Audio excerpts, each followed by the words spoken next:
Bom dia, boa tarde, boa noite a todos e todas que estão nos ouvindo. Nós vamos iniciar a nossa palestra pela União Espírita Cristã de Vila Velha com um poema, uma leitura de um poema e uma prece. E que a música possa chegar primeiro para aquietar os nossos corações.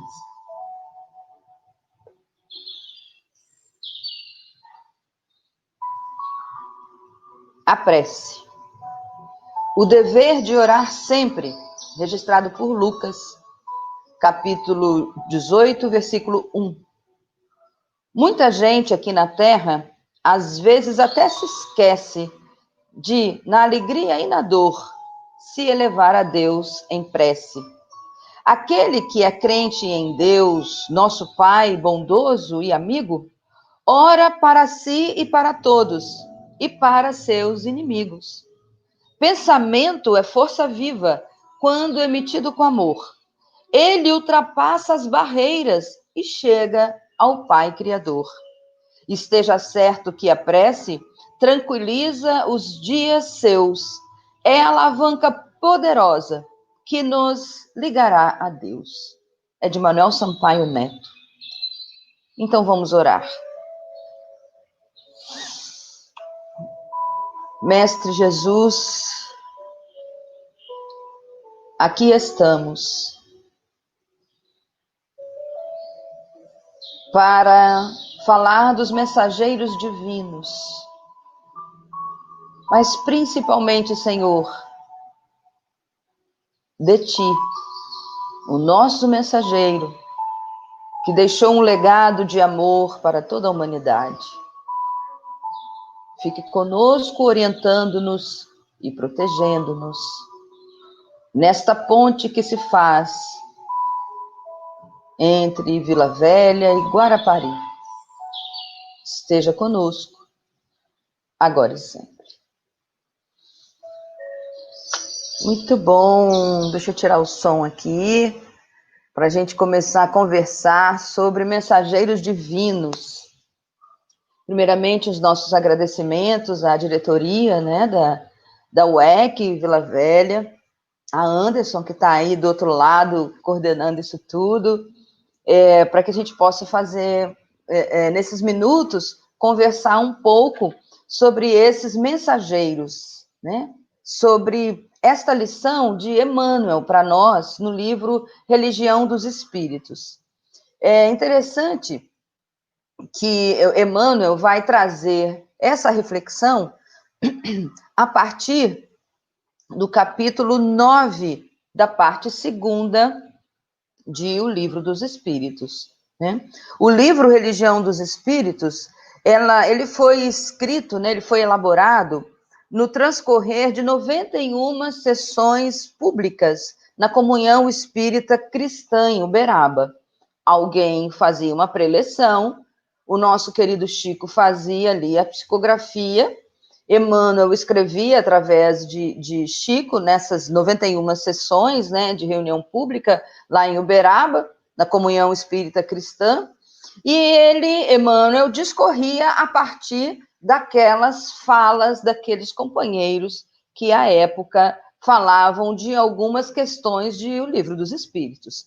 E a questão que Emmanuel traz para nós é a questão 501 de O Livro dos Espíritos, parte 2, capítulo 9, ok? Agora que a gente já se situou, é preciso situar, né, para que a gente não se perca, e depois também que vocês possam ir lá e ver no livro Religião dos Espíritos e ver no Livro dos Espíritos se tudo está certinho, né? Porque o bonito da doutrina espírita é que nós falamos em nome de um corpo doutrinário, né? Não somos sacerdotes ou sacerdotisas, não somos ungidos para falar de Jesus, nós usamos, no caso, o parlatório, não mais o parlatório na casa espírita, né? Mas hoje aqui na minha casa, em Guarapari, Espírito Santo, para falar de Jesus, né? Então, temos essa beleza e essa graça de conseguirmos falar sobre as mensagens do Cristo, mesmo tendo em nós algumas chagas, algumas viciações. A doutrina espírita nos abre um campo extremo de permissão, né, de libertação dessas amarras que nos prendem às nossas viciações e nos autoriza, né, vamos dizer assim, a falar sobre Jesus. Isso é bom demais. Isso nos liberta, porque quanto mais a gente fala do Cristo, das suas lições, do que ele deixou, mais nós nos analisamos, mais nós revemos em nós alguns conceitos, algumas crenças estratificadas aí em priscas eras, né, como diz o nosso querido Divaldo Pereira Franco, né? E crenças constituídas nesta existência que nos prendem muitas das vezes a algumas viciações, alguns sentimentos negativos que trazemos. E aí externamos em forma de adoecimento físico, moral e espiritual, né? Muito bem. Então, o que fala a questão 501 de O Livro dos Espíritos? Vamos lá, vamos ler a pergunta? Tá assim. Por que é oculta a ação dos espíritos sobre a nossa existência?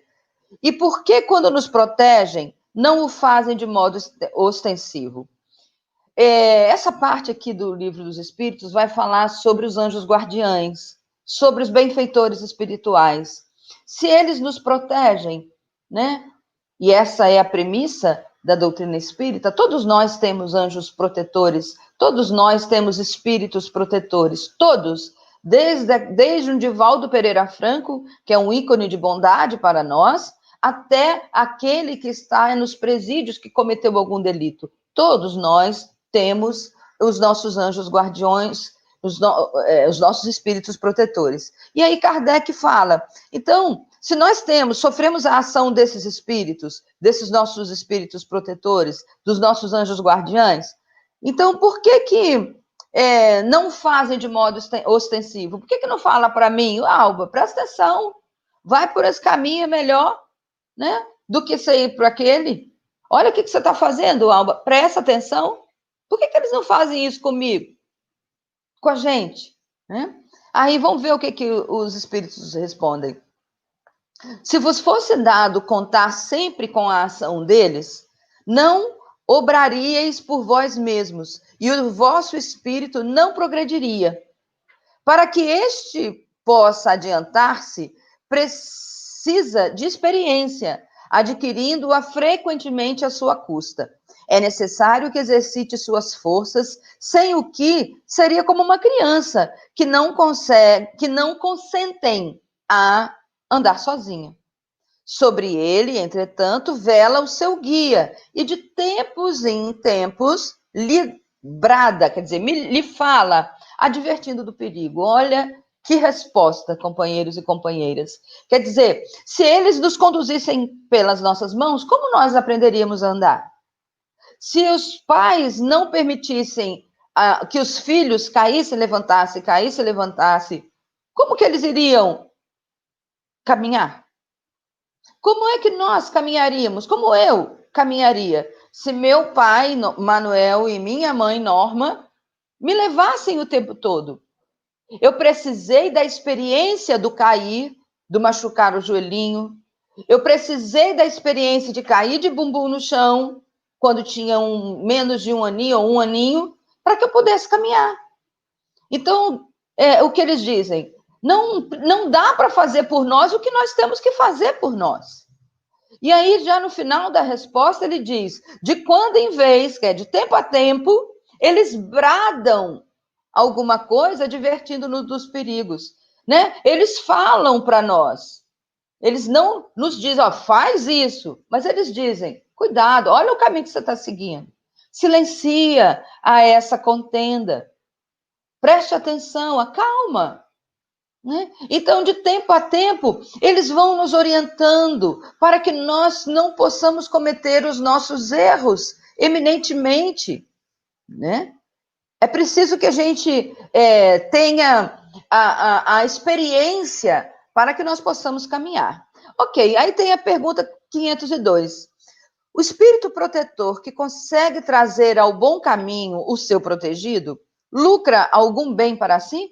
Quer dizer, o espírito que traz um benfeitor para o seu tutelado para um bom caminho, ele lucra algum bem para si?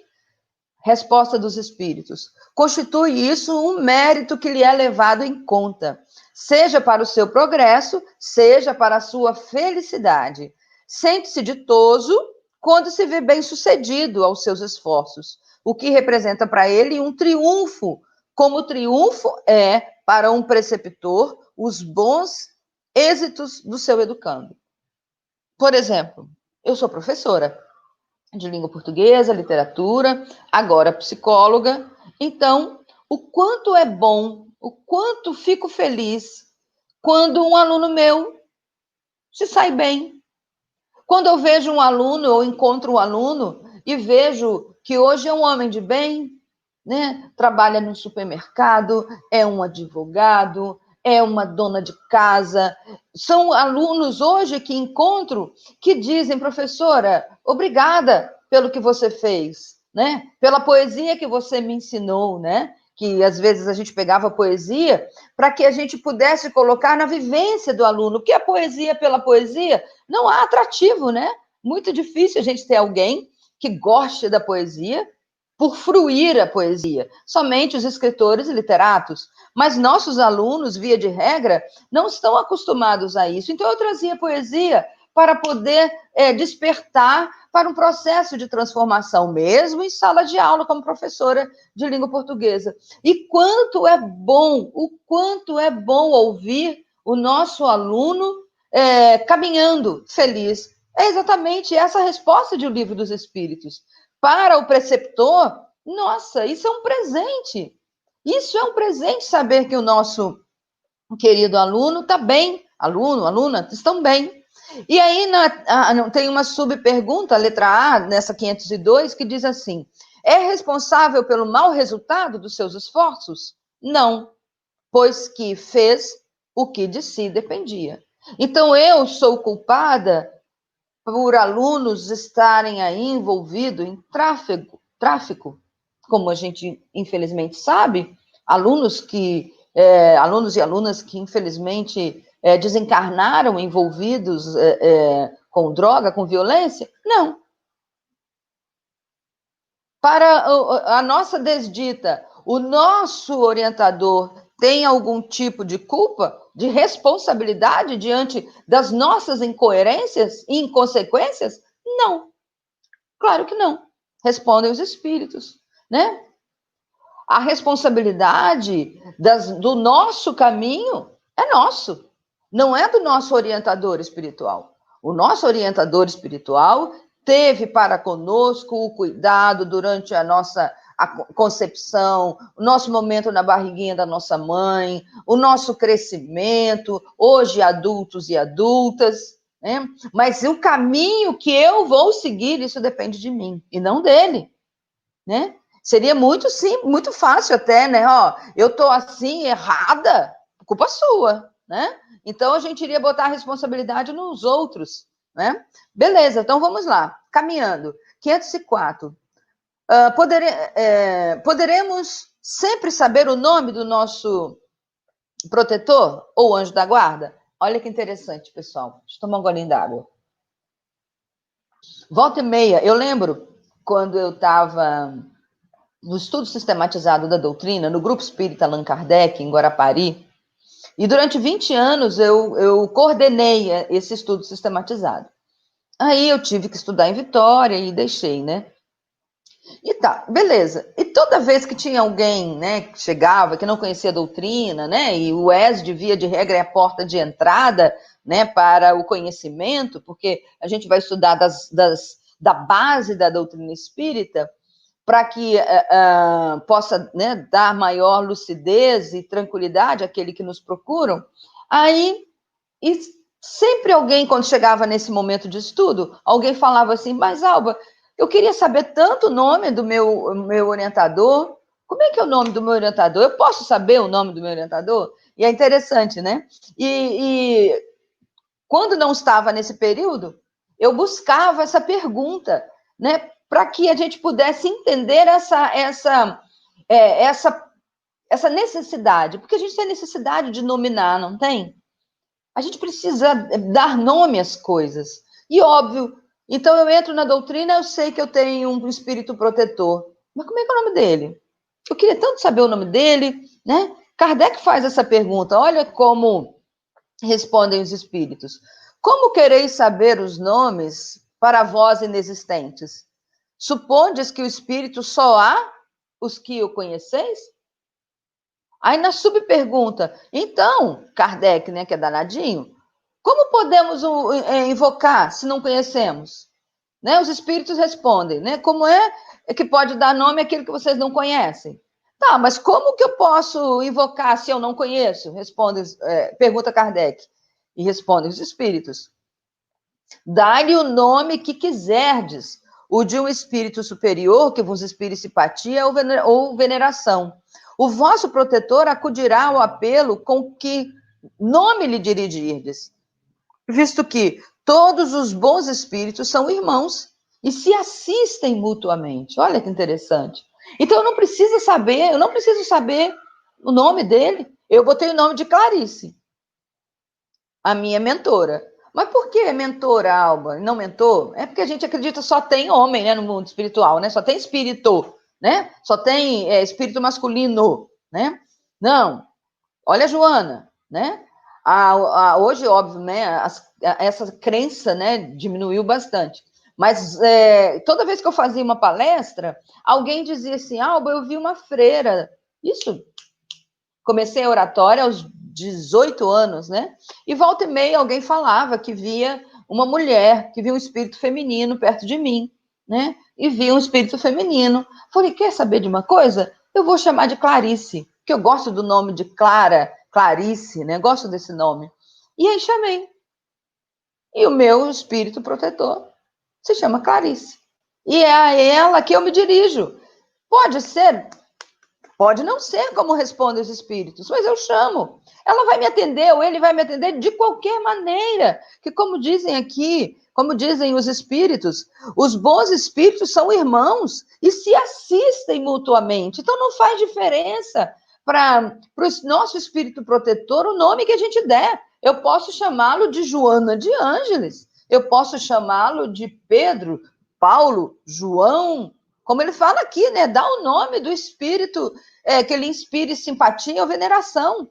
Eu posso dar o nome que eu quiser, não importa. O que importa é saber que eles estão conosco e a gente percebe a presença deles.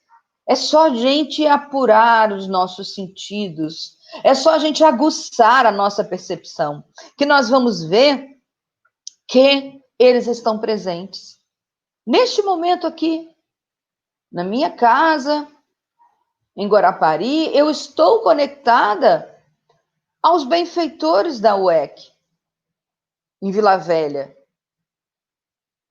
Eu sou trabalhadora do Grupo Espírita Allan Kardec. Os benfeitores, neste momento, estão presentes, porque eu falo em nome de um corpo doutrinário e eu falo em nome de um grupo espírita.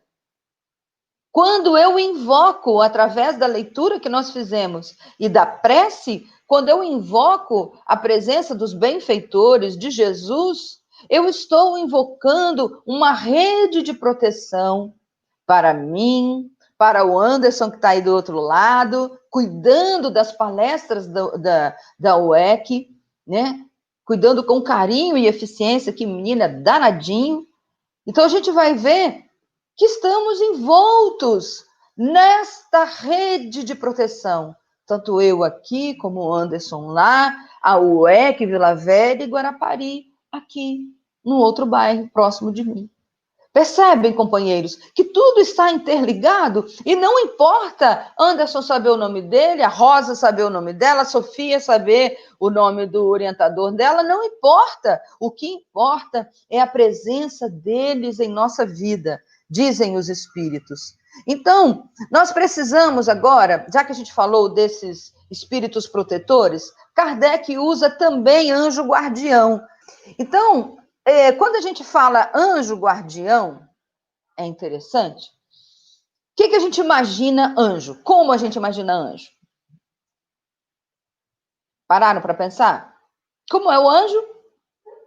Branquinho, lourinho, do olho azul e de uma túnica branca. Não é? Nós precisamos fazer o que os linguistas chamam de desintoxicação semântica.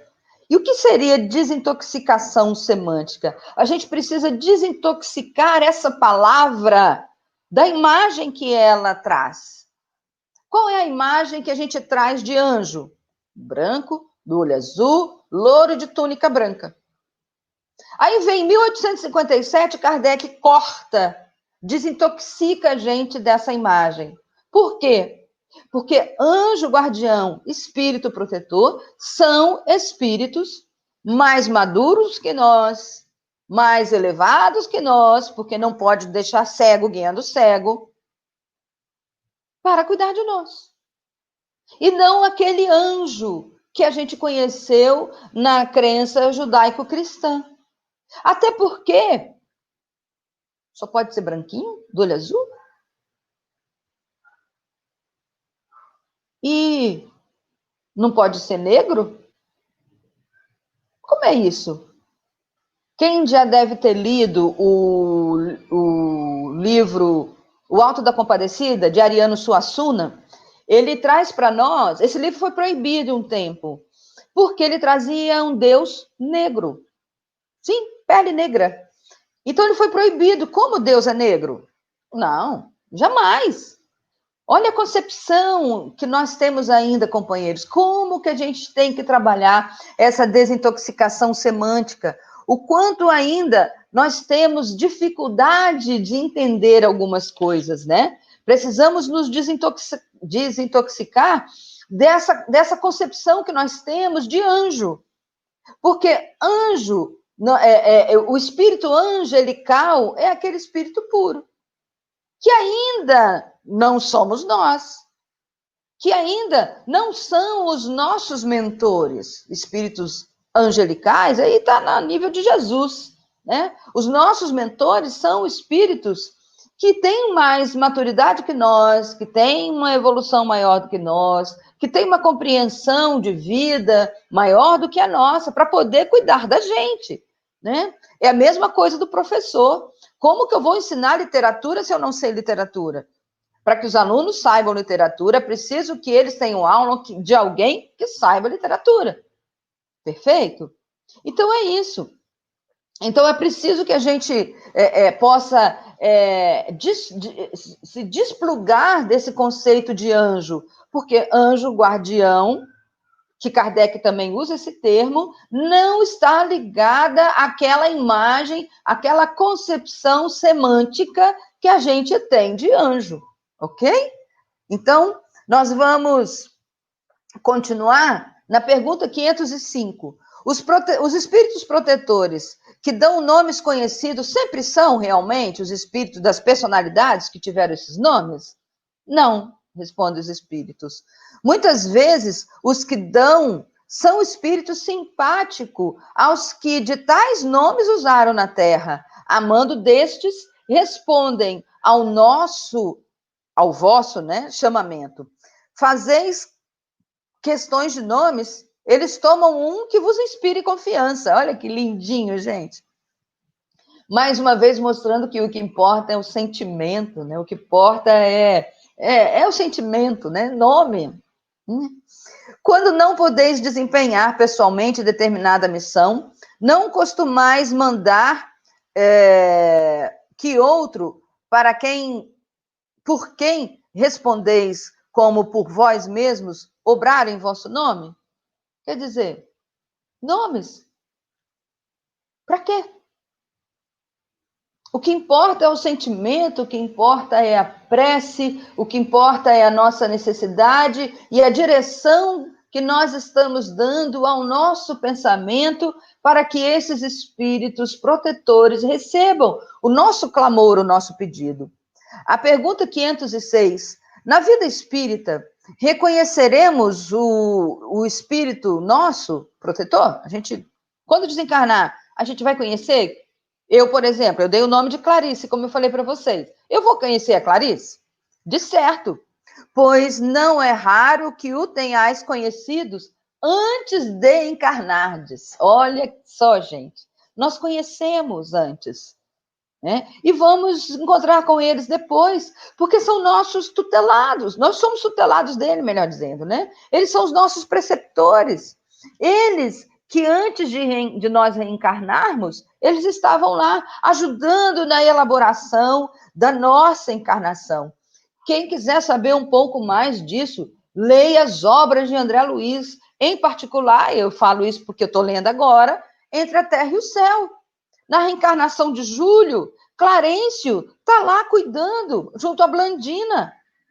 A vinda do Júlio, desse espírito que desencarnou aos 6 anos de idade, afogado, né, numa das praias do Rio de Janeiro, e ele está lá à espera de retornar para os braços dos pais aqui na Terra. E existe toda uma preparação.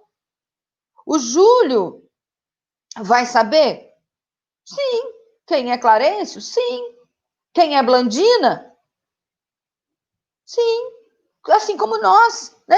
Nós conheceremos os nossos mentores espirituais. Bom, 507. Pertencem todos os espíritos protetores à classe de espíritos elevados?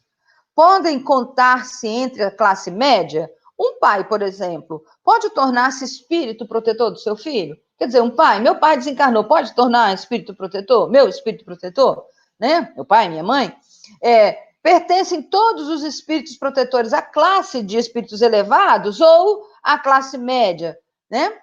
Pode, respondem os espíritos, mas a proteção pressupõe certo grau de elevação e um poder ou uma virtude a mais concedido por Deus. O pai que protege seu filho também pode ser assistido por um espírito mais elevado, né? Então, isso que a gente já falou, né? Proteção, a proteção pressupõe valores maiores daqueles que os seus tutelados têm, né?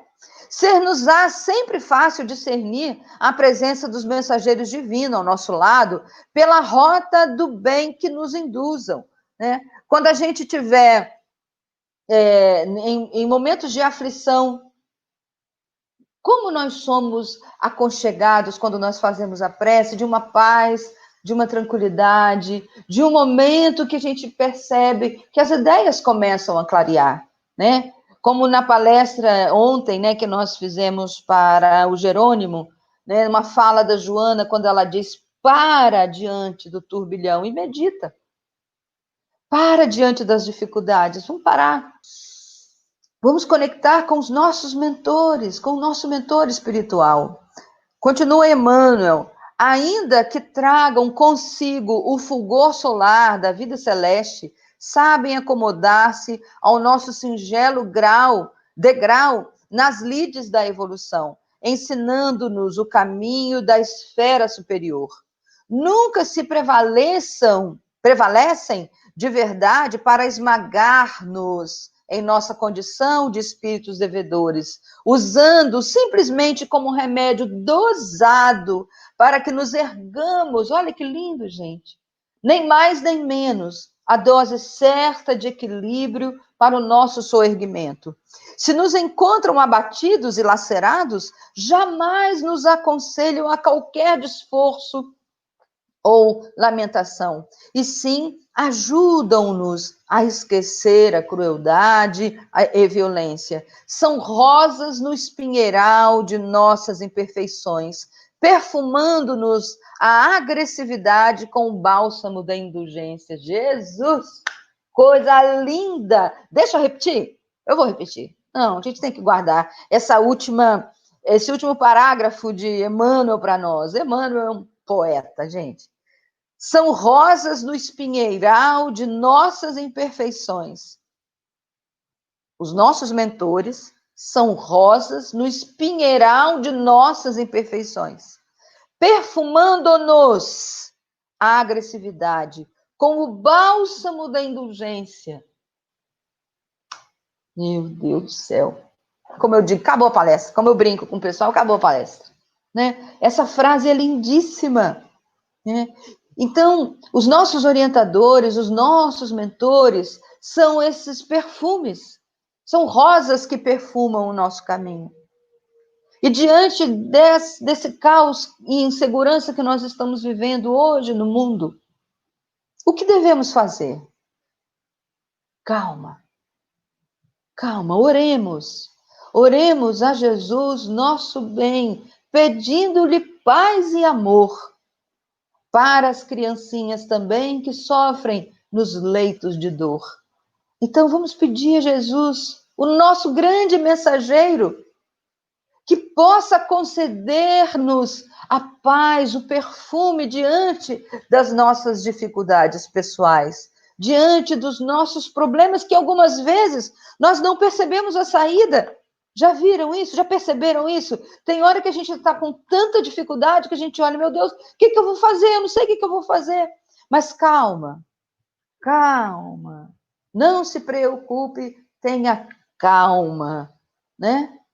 Então vamos pisar no freio, vamos elevar o pensamento em prece, vamos rogar a Deus, nosso mestre, para que possa nos amparar e trazer para nós esse perfume que muitas das vezes nós não percebemos. Eles estão conosco, eles nos amparam e muitas das vezes nos pegam no colo, né? Tem uma lição nesse livro, Entre a Terra e o Céu, uma cena belíssima, né? Em que uma das personagens, se não me engano, a Zumira, chora pela desencarnação do Júlio, né? E Clarencio como guia, né? E Clarencio como alguém que está ali coordenando o trabalho, aconchega no teu colo, acalma, toca o coração, dá a ela a calma necessária para entender que tudo tem uma explicação na vida da gente. Esse momento que nós estamos vivendo, companheiros e companheiras, esse momento que nós estamos vivendo no mundo, calma. É preciso de muita calma, muita paciência, para que a gente possa sair disso bem transformado. O medo não vai nos levar a lugar nenhum. Vamos lembrar dos nossos mensageiros divinos. Mensageiros divinos também são aqueles que estão do nosso lado.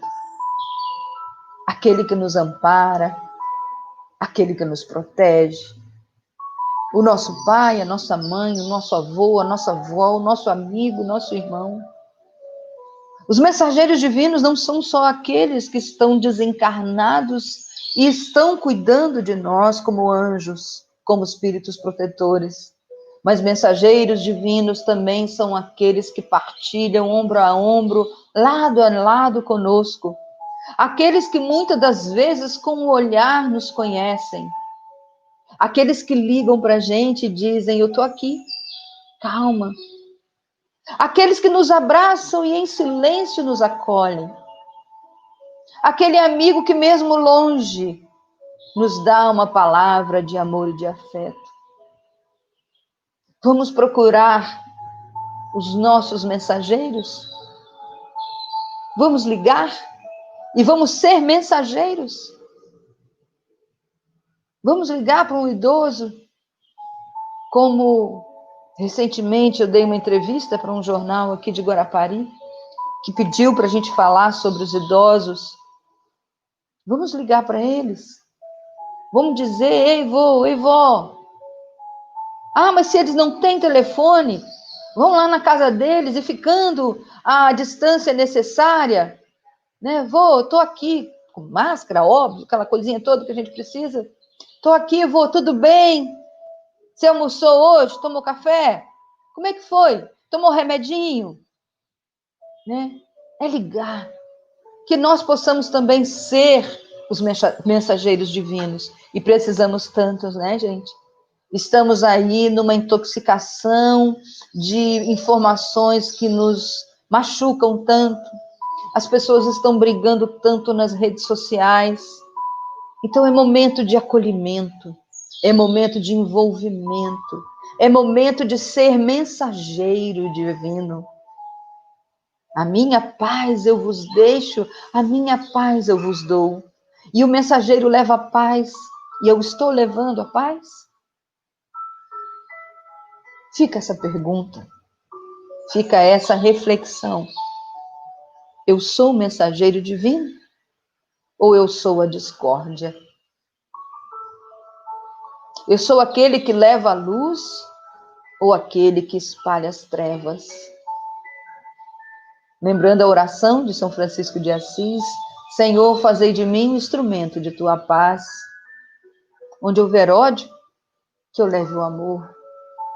Onde houver ofensa, que eu leve o perdão. Isso é ser mensageiro divino. Onde houver discórdia, que eu leve a união. Onde houver dúvidas, que eu leve a fé. Onde houver erros, que eu leve a verdade. Onde houver desespero, que eu leve a esperança. Eu preciso ser mensageiro divino. E que possamos ser mensageiros divinos. E a gente encerra essa nossa conversa com um poema do meu pai, Manuel Sampaio, que foi para mim e para mais 7 filhos. Somos em 8. O mensageiro divino. Ele e minha mãe. Eles foram os nossos mensageiros divinos. Os nossos pais são esses mensageiros. E a mensageira Norma era uma poetisa no cuidar, no acolher.